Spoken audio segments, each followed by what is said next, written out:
지난 2013년 김학의 전 차관의 별장 성접대 의혹을 수사하면서 검찰은 피해를 호소하는 한 여성에 대해 조서만 150페이지에 달할 정도로 자세히 조사했습니다. 그런데 그 내용이 피해 사실에 집중했던 경찰의 조서 내용과는 확연히 달랐습니다. 손영 기자입니다.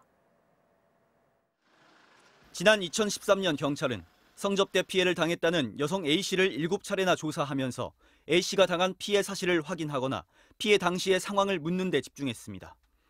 A씨는 당시 김 전 차관과의 성관계가 건설업자 윤중천 씨의 강요로 이뤄졌으며 이후 윤 씨가 폭행과 협박을 거듭해 어쩔 수 없이 성접대 자리에 나갔다고 진술했습니다.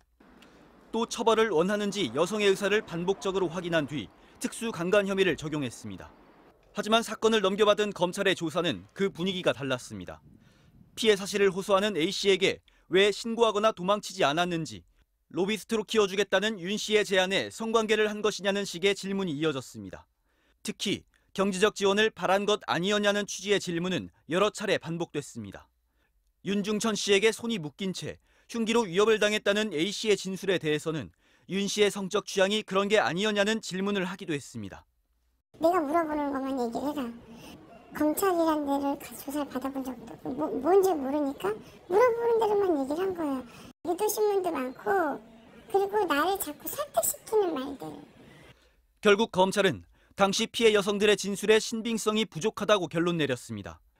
이에 대해 당시 검찰 수사팀 관계자는 피해를 당했다는 여성들의 진술이 계속 바뀌었고 당시 실제로 이들이 내연관계였거나 경제적 대가를 바란 자발적 행위로 의심할 만한 증거들이 다수 발견됐었다고 해명했습니다.